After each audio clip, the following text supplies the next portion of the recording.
Hello बच्चों, आज हम लोग सीखने वाले हैं calculation of electric potential due to uniformly charge conductor ना। किसी भी यूनिफॉर्मली चार्ज कंडक्टर की वजह से हम लोग निकालने वाले हैं इलेक्ट्रिक पोटेंशियल।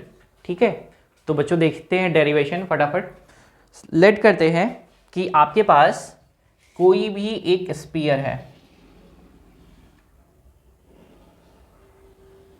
ठीक है, और इस स्फीयर का रेडियस है दैट इज कैपिटल आर।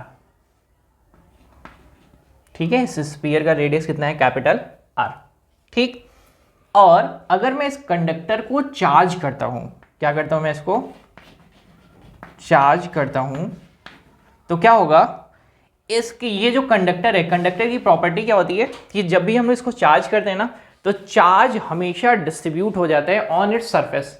यानी अगर हम इसको चार्ज करेंगे, सपोज करो मैं इसको पॉजिटिवली चार्ज कर रहा हूं, तो ये चार्ज कहां पर आ जाने वाला है? इसके सरफेस पर।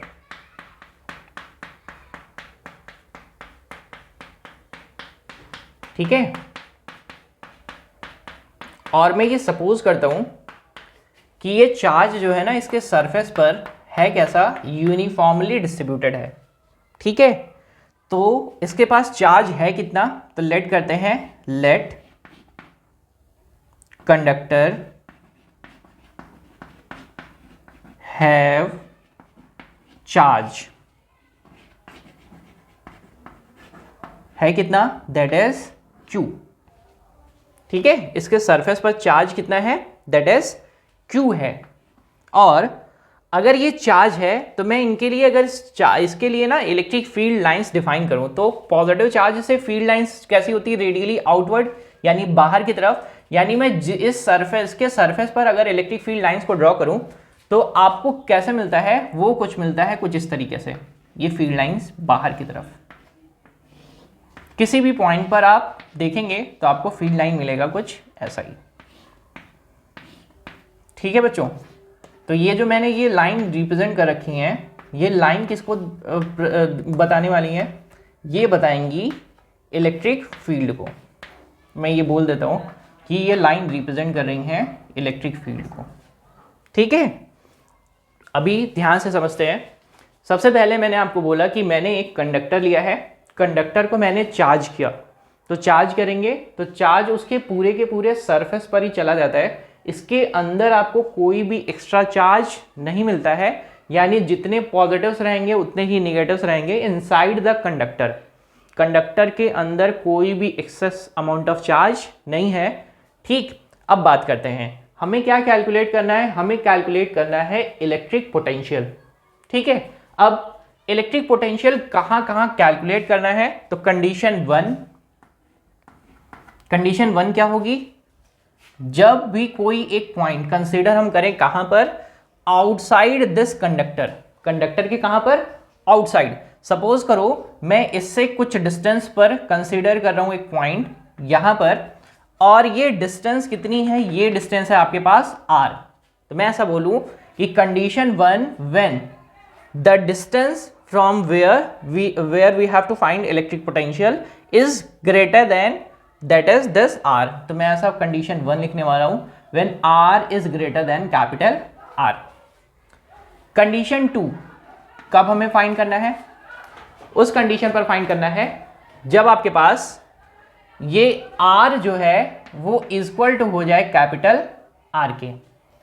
And condition number three, when this r is less than small capital R। ठीक है, तो आपके पास कंडीशन कितनी है बच्चों? तीन कंडीशन पर ना हमें फाइंड करना है इलेक्ट्रिक पोटेंशियल। ठीक है, तो एक एक करके बारी बारी से हम लोग सॉल्व करते हैं। ठीक है, और देखते हैं, चलिए सॉल्व किया जाए। तो सबसे पहले मैं करने वाला हूं फर्स्ट केस के लिए। First case that is this small r is greater then capital R। ठीक है, पहले केस के लिए डिस्कस करते हैं। तो देखो, अगर मैं आपको सिंपली बताऊं कि इसके पहले हम लोगों ने ना एक रिलेशन एस्टैब्लिश किया था। किसके किसके बीच में रिलेशन एस्टैब्लिश किया था? That is in terms of electric field represented in terms of electric potential, यानी relation between electric field and electric potential. ठीक है, उस रिलेशन की बात मैं अगर करूं तो हम लोगों ने सिंपली लिखा था that is E equal to minus dv upon dr, यानी that is electric field is equal to negative potential gradient. ठीक, अगर मैं इसको क्रॉस मल्टीप्लाई करूं और इसको एक्सपांड कर दूं तो आपके पास क्या आ जाएगा, आपके पास आ जाएगा dv is equal to e dot dr with negative sign. ठीक है, और अगर आपको पोटेंशियल कहीं चाहिए, पोटेंशियल चाहिए, तो मैं अगर सिंपली करूं कि मुझे इलेक्ट्रिक फील्ड के बारे में जानकारी हो और ये आर के बारे में मुझे जानकारी हो, तो आप जरा ध्यान से समझिए कि जब भी मुझे इलेक्ट्रिक पोटेंशियल कैलकुलेट करना होता है तो मुझे क्या करना पड़ता है, किसी भी चार्ज को लेकर आना पड़ता है। कहां से लेकर आना पड़ता है, इन्फिनिटी से। या फिर मैं आपको इलेक्ट्रिक पोटेंशियल का और डेफिनेशन समझाऊं तो हम लोगों ने समझा था कि that is minimum required of work done for placing a unit positive charge in the field of source charge. किसी भी यूनिट पॉजिटिव चार्ज को किसी भी सोर्स चार्ज की फील्ड में ले जाने के लिए फ्रॉम द इंफिनिटी जितना मुझे काम करना पड़ता है उसी को ही हम लोग बोलते हैं इलेक्ट्रिक पोटेंशियल। और अगर मैं यहां पर पोटेंशियल डिफरेंस के टर्म में रिप्रेजेंट करूं तो मैं ऐसा बोलता हूं कि जहां पर मुझे पोटेंशियल एट द एंड यानी final potential minus initial potential is equal to what, that is work done upon touch charge. ठीक है, चलिए तो मैं उसी को फॉलो करने वाला हूं आराम से। अगर मैं आपको पूछूं कि भाई यहां से ये डिस्टेंस मैंने ये ली है that is outside the this conductor, तो मैंने ये डिस्टेंस ली रखी है दैट इज कैपिटल आर। ठीक है, टोटल डिस्टेंस कितनी पर चाहिए मुझे, पोटेंशियल P पॉइंट पर चाहिए और P पॉइंट की डिस्टेंस कितनी है, R है। और मैं अगर यहां से यहां तक की डिस्टेंस बोलूं तो ये तो रेडियस है सिंपली, कितना R, ये कितना है that is small r।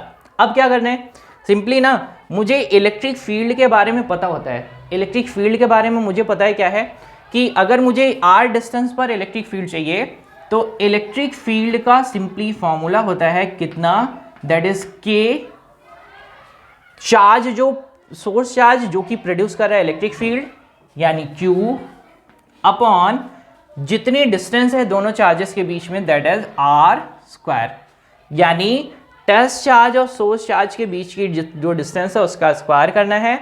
k that is electrostatic force constant and q is what, that is source charge. तो आपके पास इलेक्ट्रिक फील्ड आ जाता है ये। ठीक है, तो यानी इलेक्ट्रिक फील्ड के बारे में आपको इंफॉर्मेशन है। dr जा कहां से रहा है, अगर मैं ये पूछूं कि r कहां से हम सोर्स टेस्ट चार्ज को लेकर आ रहे थे, फ्रॉम इंफिनिटी, इंफिनिटी से कहां तक लेकर आ रहे हैं, r डिस्टेंस तक। यानी मैं ऐसा बोलूं कि इस p तक जब हम लोग आए हैं ना तो कहां से आ रहे होंगे, फ्रॉम इंफिनिटी, इंफिनिटी से आ रहे हैं। ठीक है, तो अगर मुझे ये करना हो कि मुझे पूरा का पूरा पोटेंशियल चाहिए तो पोटेंशियल के लिए मैं क्या करूं, इंटीग्रेट कर दूं, लेकिन यूज करूंगा लिमिट। देखो जरा ध्यान से, अगर मैं दोनों साइड इंटीग्रेट कर दूं तो आपके पास आ जाएगा integration of dv equal to minus integration of e dot dr। ठीक है, और ये e और ये dr ये दोनों है कैसे, ये तो दोनों वेक्टर्स हैं। अब ध्यान देने वाली बात ये है कि ये इलेक्ट्रिक फील्ड का डायरेक्शन और जो भी हमारा पोजीशन वेक्टर है दोनों का डायरेक्शन कैसा है, सेम है। तो मैं ऐसा बोल सकता हूं कि E और एंड dr के बीच का एंगल कितना है, थीटा कितना है, वो है 0 डिग्री। तो यहां से आसानी से मैं लिख सकता हूं that is integration of dv करेंगे तो वो क्या आ जाएगा, v is equal to minus integration E dot dr। तो मैं इसको लिख सकता हूं E dr cos थीटा, और थीटा बराबर कितना पुट करना है, 0 डिग्री। तो मेरे पास सिंपली आ जाएगा v equal to minus integration of E dr। ठीक है, लिमिट कहां से कहां तक चलना है, हम किसी भी पोटेंशियल निकालने के लिए कहां से आते हैं, from infinity to that point. तो आपके पास अगर मैं यहां पर लिमिट सेट कर दूं तो मैं कहां से आ रहा हूं, इंफिनिटी से, और कहां तक मुझे जाना है, r तक जाना है। ठीक, बस E का वैल्यू अब क्या करते हैं, यहां पर पुट कर देते हैं। तो आपके पास सिंपली यहां से आ जाएगा इंटीग्रेशन इंफिनिटी टू r, और क्या करेंगे, E का वैल्यू सेट करेंगे। E का वैल्यू कितना है, k q अपॉन कितना, r का स्क्वायर। ठीक है, निगेटिव साइन यही रहने देते हैं और इसके साथ मल्टीप्लिकेशन किसका है, डी आर का। बस जो कांस्टेंट होगा उसको बाहर करेंगे और क्या करेंगे, इंटीग्रेट कर देंगे। तो देखिए जरा, यहां पर मैं इसको लेकर आता हूं, तो ये है आपके पास v इक्वल टू माइनस के क्यू को मैंने बाहर कर दिया है, इंटीग्रेट मैं कर रहा हूं किसको, दैट इज आर स्क्वायर को, यानी d r upon r square. ठीक है, अब मैं ध्यान से समझाता हूं बच्चों, बहुत ध्यान से समझेंगे। अगर मैं इस आर स्क्वायर का 1 अपॉन आर स्क्वायर का इंटीग्रेशन करता हूं तो आपको यहां से मिलता है, इस पूरे टर्म से आपको क्या मिलेगा, इसका इंटीग्रेशन करने पर वो मिलता है -1 अपॉन आर। ठीक है, ये मैं ऑलरेडी आपको बता चुका हूं अपने प्रीवियस लेक्चर्स में। ठीक है, तो मैं यही यूज करने वाला हूं यहाँ पे। तो आपके पास आ जाएगा जहां पर हम लोग ना पॉइंट चार्ज के लिए निकाल रहे थे पोटेंशियल, तो सेम वही करना है आपको। तो मैंने यहाँ पर सिंपली लिखना है v, यहाँ से आ जाएगा -1 अपॉन आर, दैट इज के क्यू, यहाँ पर पुट करेंगे -1 अपॉन आर और लिमिट सेट करेंगे इन्फिनिटी टू आर। ठीक है, इनको सॉल्व करेंगे तो आपके पास कितना मिल जाएगा, एक बार रखेंगे आर की जगह पर आर और एक जगह रखेंगे आर की जगह पर इन्फिनिटी, तो आपके पास अल्टीमेटली आएगा क्या, -1 अपॉन आर। तो यहाँ पर आप सिंपली लिख सकते हैं, यहाँ से कितना आ जाएगा, दैट इज के क्यू अपॉन आर। ठीक है, जिसको हम लोग और क्या लिखते हैं बच्चों, जिसको हम लोग और लिखते हैं, देखिए जरा, जिसको लिखते हैं 1/4 पाई इप्सिलॉन नॉट क्यू अपॉन कितना, आर। ठीक है, तो ये अगर हम आउटसाइड पोटेंशियल कैलकुलेट करें तो आपको मिल जाता है ये आपके पास पोटेंशियल।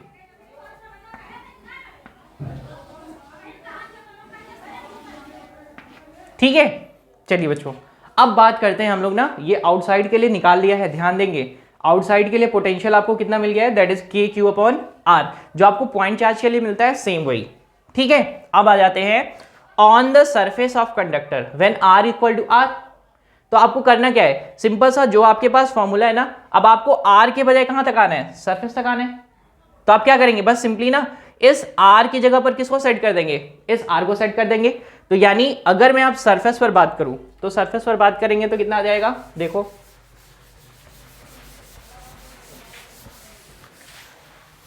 अगर मैं अब सरफेस पर बात कर रहा हूं यानी कंडीशन 2 पर, तो सिंपली क्या बोलेंगे, आर इक्वल टू है आर, यानी जो आपके पास पोटेंशियल का फॉर्मूला है v equal to K Q upon are, वो चेंज हो जाएगा के क्यू अपॉन आर में, और इसी को हम लोग लिख सकते हैं v इक्वल टू के की जगह पर मैं सेट कर देता हूं 1/4 पाई इप्सिलॉन नॉट क्यू अपॉन कितना, आर।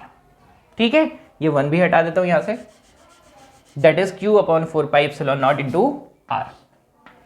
ये हो गया बच्चों आपके पास दूसरा केस। अगर तीसरे वाले की बात करें, दैट इज आर जब भी लेस देन हो जाए किससे, आर से, आर जब भी लेस देन हो जाएगा किससे, आर से, तो मैं इसको लिख रहा हूं यहां पर, तो आर जब भी लेस देन है किससे, आर से, तो बस सिंपल सा करने वाले क्या है, अब देखो जरा, अगर मैं इस कंडक्टर के अंदर आ जाऊं, तो आपको कोई इलेक्ट्रिक फील्ड तो मिलेगा नहीं।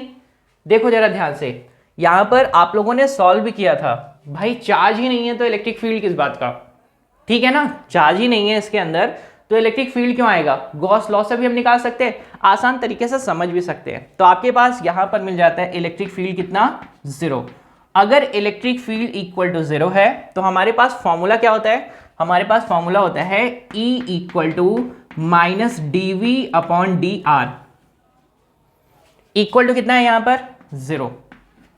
अब बच्चों देखो, जिनको नहीं समझ में आता ये बात वो बहुत ध्यान से समझे। अगर मैं किसी भी कांस्टेंट का डिफरेंशिएशन करता हूं, जैसे मैंने लिखा है d upon dx that is 5, आप क्या बोलते हैं उसको, 0। अगर किसी भी कांस्टेंट का मैं डिफरेंशिएशन करूं तो उसका वैल्यू क्या आता है, 0। तो मतलब ये कि अगर मैं किसी का डिफरेंशिएशन 0 आ जाए तो ये क्वांटिटी क्या है, ये तो कांस्टेंट है, तो मुझे क्या मिल जाता है यहां से, ये quantity that is v equal to constant, v equal to क्या मिलेगा, कांस्टेंट। ठीक है ना, मतलब जो इसके सरफेस पर जितना भी पोटेंशियल था इसके अंदर भी उतना ही पोटेंशियल रहेगा। ठीक है, कोई गड़बड़ तो नहीं करेंगे ना? पक्का समझ पाए है? मैंने आसान तरीके से आपको समझाया, किसी भी यूनिफॉर्मली चार्ज कंडक्टर के लिए क्या निकालना, इलेक्ट्रिक पोटेंशियल निकालना। एक बात का और ध्यान देंगे बच्चों, यहां पर अगर मैं आपको ये बोलता कि आपके पास ना ये सेल है, सिर्फ यूनिफॉर्मली चार्ज सेल, तब भी आपके पास सेम सिनेरियो होता, यानी चार्ज कंडक्टर और चार्ज सेल ना, दोनों के लिए कैसा केस रहेगा, सेम। यानी कहां पर चार्ज रहेगा, सिर्फ सरफेस पर, अंदर कोई भी चार्ज एक्स्ट्रा नहीं होने वाला। तो आपके पास कंडीशन क्या मिलेगा, potential at the distance this outside के लिए सिंपली मिलेगा के क्यू अपॉन आर। आपके पास अगर बराबर हो जाए सरफेस पर तो लिखेंगे के क्यू अपॉन आर, लेकिन आर की जगह पर क्या लिखेंगे, कैपिटल आर। अगर इनसाइड आते हैं तो इलेक्ट्रिक फील्ड क्योंकि जीरो होता है, तो आपके पास पोटेंशियल का वैल्यू मिलेगा v इक्वल टू कॉन्स्टेंट। अब आती है एक बात जहां पर हम लोग ग्राफ ड्रॉ करते हैं पोटेंशियल और आर के बीच में, ठीक है ना? चलिए, कि डिस्टेंस के रिस्पेक्ट में पोटेंशियल कैसे कैसे बढ़ेगा, तो मैं सिंपली रिप्रेजेंट करता हूं यहां पे। देखिए सभी बच्चे लोग,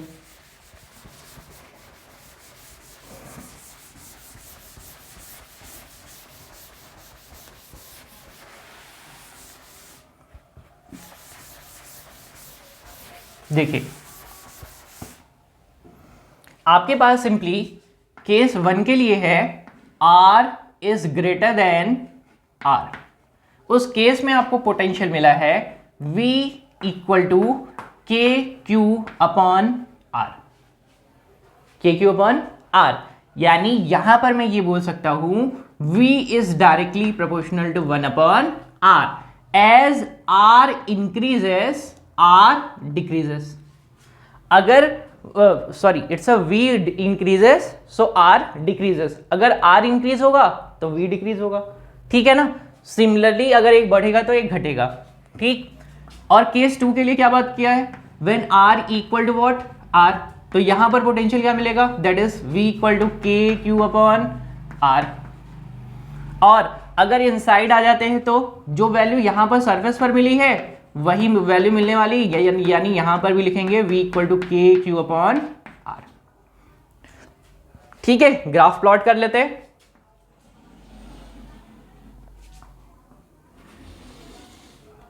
ठीक है, ये आपका रहा पोटेंशियल, ये आपकी है डिस्टेंस।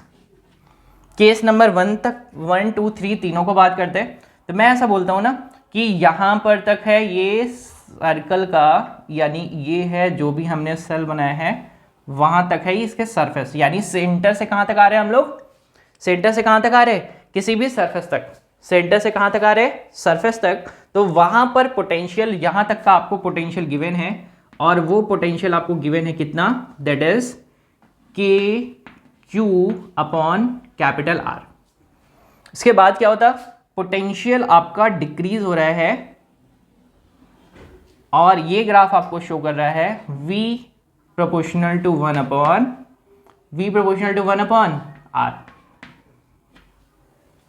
ठीक, यानी इनिशियली जितना पोटेंशियल एट द सेंटर है उतना ही एट द सरफेस होगा, के क्यू अपॉन आर। लेकिन जैसे ही आप थोड़ा सा और आगे बढ़ेंगे तो पोटेंशियल क्या होगा, इसके रिस्पेक्ट में क्या होगा, घटेगा। यानी जैसे जैसे आर बढ़ेगा पोटेंशियल घटता जाएगा। ठीक है, तो ये मैंने ग्राफ ड्रॉ कर दिया है ना। तो ये बच्चों आपके पास पूरा प्रॉपर एक्सप्लेनेशन था, दैट इज पोटेंशियल का। मैं उम्मीद करूंगा बच्चों आपको बहुत अच्छे तरीके से लेक्चर समझ में आया है। अगर आपका कोई डाउट रह जाएगा तो प्लीज़ बताइएगा। थैंक यू बच्चों।